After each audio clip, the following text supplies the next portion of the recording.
I am Chris Kaler. And I'm Amber from Kyuujin cosplay, and today we are back at guys with Hunter x Hunter, episode 134. Last episode, we found out that the king and the guards by proxy were dying. Yeah, they might be dead in a few hours. After the blast after effect, or maybe a poison after effect. Or radiation something, I don't know. That's what we guessed. But they were bleeding, like Yuppie's dead. Dead. He faced Welfin, and we didn't see the fight, but Shaia found him dead on the ground with blood pouring down his face, and he was bleeding from the nose right before the fight, and then the king was bleeding from the nose, and Shaia was like coughing blood everywhere. So yeah, Palm is saying that they are gonna be dead in a few hours at max. Just stay hidden for a few hours and you're gonna be fine. So Netero's sacrifice was not for nothing. Yes! We will see what happens, but now at least we understand that this is how we get rid of the strongest character ever in this show. There you go.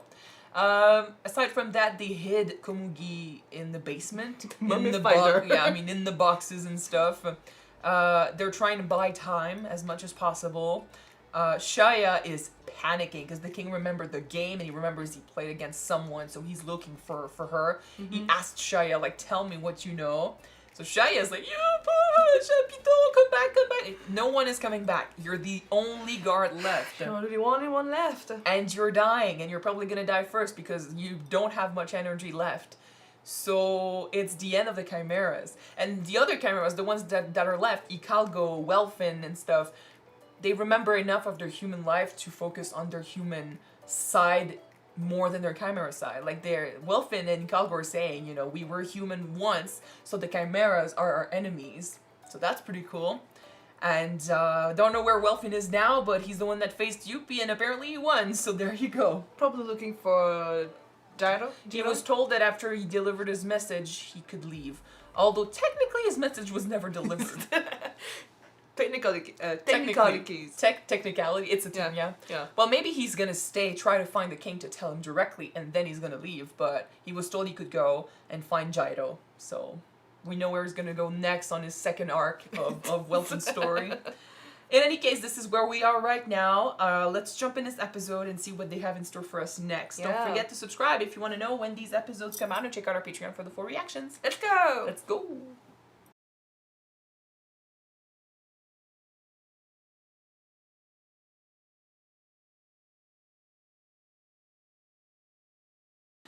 Okay! We did say once that we hoped for Miriam to change, to choose his human side. Yes. Maybe I'm not lying, who knows? All the chimeras, at least as far as I remember, had this change of, they are born, all they know is the chimera side, the ant side. Gotta eat humans, gotta do what the queen wants, gotta do what their instinct is telling them to do. In a very similar way, Midwem started like this. All he knew was what the guards were telling him. He didn't know his name, had no identity. Basically, he was... An identity is the thing that, there's a lot of things that differentiate us from animals and stuff, but an identity, a name, is a very human thing, and they made a point of that whenever they decided to call each other by a name. He didn't have that in the beginning. He was the furthest from a human ever, despite, he was intelligent, but he was born yesterday. All he knew was what the chimeras were telling him, what the guards were pushing him for. You're supposed to be the king of chimeras, this is your purpose. So he had no chance to ever turn to his human side, whereas the others, they meddled with humans, they faced humans, they found a name for each other. Yeah. Eventually, they started remembering their human side, and remember the connections they had, remember, the goals they had, the emotions they had. For Welfin to scream out his true human emotions in that moment, that's like, it's a big change from who he used to be. He was so lost. They are literally battling, all of them battling their two sides, the human and the chimera, And so it's interesting to see how many of them turned to their human sides, but Midwem did not have that chance. And then he met Komugi, who introduced him to a new vision. She opened his mind to what possibilities. Because let's be real, with the guards, considering what he was supposed to be, his vision, what they painted for him was as a portrait for the humans was they're beneath you, they're there to feed you, or they're there to serve you. Like you're so above them, you don't even mix. He saw them as ants, kind of like we see chimera, well, the ants, as beneath us and stuff. He saw them as ants. Like he's like the in a weird, very twisted and ironic way. That was the most human thing he did, which is look at other people as beneath them. Think of himself as superior because he was told he was supposed to be superior because he's supposed to be more intelligent and more powerful. So he meets Komugi. He sees a side to humans that he had not thought of. So his understanding of humans changes, and now he respects them a little bit, but he still has that chimera side of him that's like pushing for superiority. Like, you are worth keeping around, perhaps. You're worth keeping alive, but you're still beneath me. And by the way, that's a trait. Jesus, my English. That's a trait that I think is the most detrimental thing that the chimeras did, which is underestimating the humans by seeing them as beneath them. Well, it is always not a good thing when you underestimate your enemy. Yes. Right. And I think that's one thing at least our team understood quite quickly. You do not go to the palace thinking that you can defeat on your own. Well, they went in there knowing that they might die, and they were ready for it. Yes, and I mean, even if Gon is the one that took down Pito on his own, no one, like, he did something crazy to get there, while the others, like, none of them were strong enough to take down a guard by themselves. Like, and they understood that, so do not underestimate your enemy, which is something the Chimeras did from day one. Shaia is a good example of that. Every time you would think about, what the humans were going to do, he always came short because he underestimates emotions. And that's because out of all the other guards, he's the one that refused his human side and pushed away the humans the most. He rebelled against what a human is so much because he saw that the king was becoming a bit more human. Like, he was straying from his path as king of the Chimeras, and perhaps that was his reaction because, none of the guards were against the king. All of them in their own way were devoted to the king. Yeah. For different, they had different ways of showing it, but we cannot question their devotion. Like Shaia, I laugh at him so much all the time, but still, I applaud his passion and his loyalty. Like, it's crazy what he's willing to do. Like, he believes that to save his king, at least the Chimera side of his king, he could, he would be willing to die to keep a secret. And as soon as the secret is out and he feels the intense emotion that the king has for Komugi, he understands, I lost. Because the king cares about a human, and that's not supposed to happen.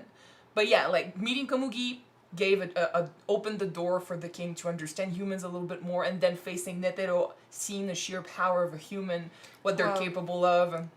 I wouldn't say that meeting Komugi changed his view over humans in general. It opened the door. It opened the door, but I think that since he was reborn with Yuppie and Shaia's strength, yes, he has an epiphany, his mind was open to... it's a new birth. Yeah. I think, Komugi opened the door. Meeting Netero made him understand that, you cannot underestimate humans and they're worth respecting at the very least. Then he forgot all of that, but the emotions are still in there. And then when he was reborn, he had a second chance. Like I said, when he was born the first time, all he had was what the guards were telling him. But the guards were not doing that here. Like, it's not like they understood, oh, you lost all your memories, so we'll reintroduce you to everything like the first time. This time, it was more about him getting the information and reviving his memory, but little by little and with more understanding. So he had more time to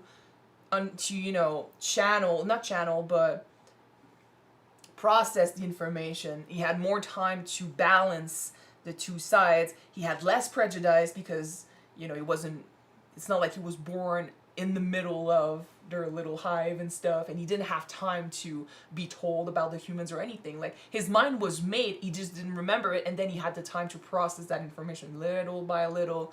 Then you come back with the Komugi information.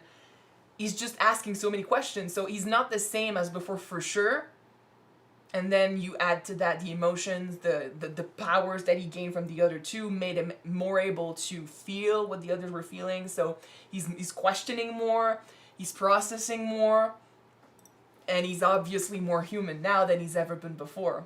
But he's dying. But he's dying, unfortunately. I love this character. I think it's one of the best characters in this show. Well, and technically he is, because his development is just so complex. He's not all black, not all white. He has done despicable things, but out of ignorance, right? Out of ignorance and out of the fact that he was literally born yesterday. Like, it's just lack of understanding. Ago, right? Lack of understanding. Like, I keep using that as an example, but he was told the sky was green his whole life, and then people came around and told him the sky was blue, so he was like, what the fuck? But eventually he came to realize that that's what everyone else is calling it, you know, it's blue, so he's like, oh, maybe I'm questioning my way of seeing things, you know? He's got many layers, and I like that, and it's because, like, in the way, like, it's kind of like with Gon. He was introduced to this world with a lack of knowledge, a lack of understanding of what it means to, well, in this case, it's what it means to be human. With Gon, it was like what it means to be surrounded by people, surrounded by friends, and, you know, his social skills were different than what we would expect from a little boy of 12 or 10. I don't remember in the beginning how old he was, but technically he lacked experience in that field because he grew up the only kid on this island. Yeah. So he went into the world with a very naive, innocent understanding, whereas Meruem, all he had, same, you know, it's just that in his case, he didn't have nice little island people to teach him kindness or anything, but then he was brought into this world with a very innocent, naive understanding of what he had to do. Innocent. Metaphor? I don't know. A very broad word. Straightforward. Very straightforward, yeah. And all he knew was what he was being told by the chimeras who were following their instincts. They also lacked knowledge. At this point, none of them truly understood humans. Neferpito started understanding it a little more when she felt the true intensity of the emotions that the king felt for Komugi. Shaia is feeling it now, and he's seeing that as, you know, it's not understanding for him because it's what he feared. He's like, oh shit. And then when the king is like, he's actually watching one of his aunts turn on him and be like, I'll never consider you king. I'll go to a human and consider him king. Fuck you. And the king is like, well, I hope you find them. Okay, go have a live a human life as much as possible, because he values his human, like, he's finally come to a point where he values his human side more than he values his chimera side, and that's like Shaia's worst nightmare. But unfortunately, he's dying. Fuck. So much changes, so much growth. You thought in that episode that you love how did they represent the rose that is slowly going into their system and slowly killing them. Yes, I like that. I mean, in the last few episodes, there's been a lot of visuals that I was a fan of. Makes sense because, I mean, especially with Shaia, he's always dramatic as fuck, and, you know, he's got these, he's going the extra mile to show us his emotions in a way, and his devotion and stuff. It's always visualized in a crazy way, and this time, like, I thought it was fitting that the rose, which is the explosion, was spreading all over his body, and then the blood just, that was cool. But, I do feel bad for him. But at the same time, like, dude, like, we can't fault him because just like we're not necessarily giving excuses, but we're understanding the king, we also gotta understand Shaia. He's also following his instincts. Out of all the guards, he is doing his job. Well, out of the guards, he is probably the most chimera and the most chimera focused. Yeah. Like, he's focused on what the king should do to become what he was meant to be. Whereas, you know, Yuppie was the one that had the most personal journey. He wasn't the between. Yeah, he had the most personal journey. He understood the humans, but he was siding with the out of all the three guards, he was the one that he was the furthest from the king. He usually wasn't in the room with him. You know, he wasn't taking care of him as much because I think he's the least intelligent of the three. So he was usually a guard or something. Like he was always away. So his story was more personal. Like his understanding of humans, his understanding of like he was the first one to try. Well, I mean, he was actually the only one, if you think about it, that truly tried to understand. Like, oh, okay, these guys are humans. I might not. I'm actually respecting them. Yeah, he respected their strength as opponents, but at the end he decided to side with camera with Shaia. And on the other he's side, following Shaia because it's his job. But as a person, as a character, he went through some changes himself. He questioned himself a lot. And Neferpitou had a moment where she's like, she recognized Gon's strength, but her devotion was always to the king, and she didn't go through questionings and stuff about her own personality, her own identity or anything. It was always about, if the king is asking for it, I'm gonna give it to him. Like, if the king wants it, I'll give it to him. Especially after she felt all those emotions. Because at first, I think she was more on Shaia's side. Like, we gotta make sure the king doesn't get too close to the humans. And then she just felt how intense that link was. And she was like, oh, okay, so the king truly wants it. Like, it's not just a child, a child's need for something superficial. Yeah, it's exactly. Not just a face. So this is important. I think in that moment, Neferpitou felt that what the king truly needed was to be with Komugi, to understand Komugi. So she gave it to him. He needed Komugi alive, so she gave it to him. And then after that, she died. And as for Shaia, now he understands how much he likes it. But instead of acknowledging, like, okay, this is what he truly needs, he sees that as his own personal failure of, I should have never let him go there. I feel my king, yeah. So he's gonna die disappointed in himself. Defeated by a human? Defeated by a human.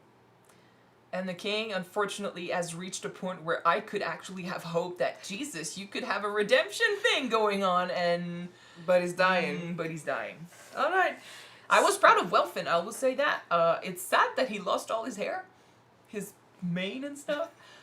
He reminded me of Nuv, actually. Like, he's so stressed. But I mean, have you seen the king's face and his aura? I would also be freaking out. I would have pissed myself.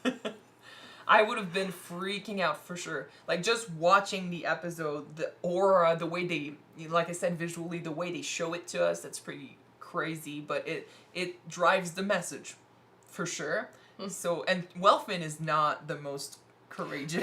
Can you imagine though when you got that feeling like you're facing the one who's gonna cause your death, and I'm gonna die in a second. I'm gonna be eaten by this guy. But that whole scene was pretty good. Just one word. I gotta say one thing. It's gonna be my last. It's gonna be my first. It's gonna be like, I just gotta say one thing, and then he goes, Komugi.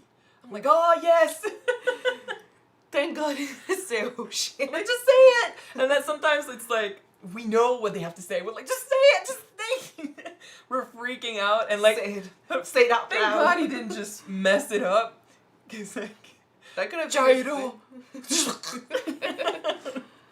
But no, Komugi was definitely the word to use for every scenario, for anything. It's the word.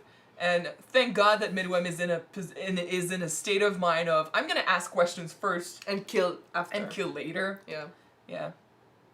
Anyway, that was a good episode, and now we've got the memory back, and I'm hoping for a reunion before he dies, because now that the king has chosen, like, the whole ending to me means that he's chosen the human side. Yeah. So now that he's on that side, I want him to meet with them. I have a question. Sorry. With the explanation that we got about the bomb, the poison, did it say that those who were infected by the poison become the poison? Oh, the accent today. Sorry. Strong. Becomes new carrier and can infect other people with it. Yeah, right? but I don't believe it's gonna be an important thing, because that would mean that Knuckle and Meteoron would die. That would mean that Welfin would die. That would mean that eventually Komugi would die, because I'm for sure he's meeting her. Okay. So I don't believe... I think that we might maybe just keep it in mind. Who knows? I think because why would it explain it? Why would it say that if it wouldn't be important? Yeah, but they do that often. Like, it's just in the moment. I think it's highly contagious, but now they've traveled far from this place. I don't think they're poisonous, and if they are, I don't think it's gonna be a problem. Okay. Because why, like, that would be fucked up if in, like, the last 10 episodes, Knuckle drops dead, Melioron drops dead, Komugi drops dead. Eventually, if we meet with Palm and Ikalgo, they both drop dead just because they met with the king. True. Yeah, that'd be far-fetched. Like, that would be fucked up. Like, that would piss me off. So, I don't think they're contagious like that. Okay. And, like, what of the thousands of people who inhaled Shaia's scales? They all dropped dead. Yeah, they all dropped dead? I don't think so. Ew. In any case, we will see. If that happens, I'll give you, I'll give you reason. But that would be your fault for jinxing it. No, that's your job. Yeah, but you're trying to do that today, so nope. Okay, We're gonna go there. We're gonna end this here. Thank you guys so much for watching this episode with us. If you want to see the next one right away, it is on Patreon already. You can check it out. The link is in the description below. And if you don't, the next one will be on YouTube next week, guys. So keep an eye for it. Gonna see you next time. Bye. Bye, guys.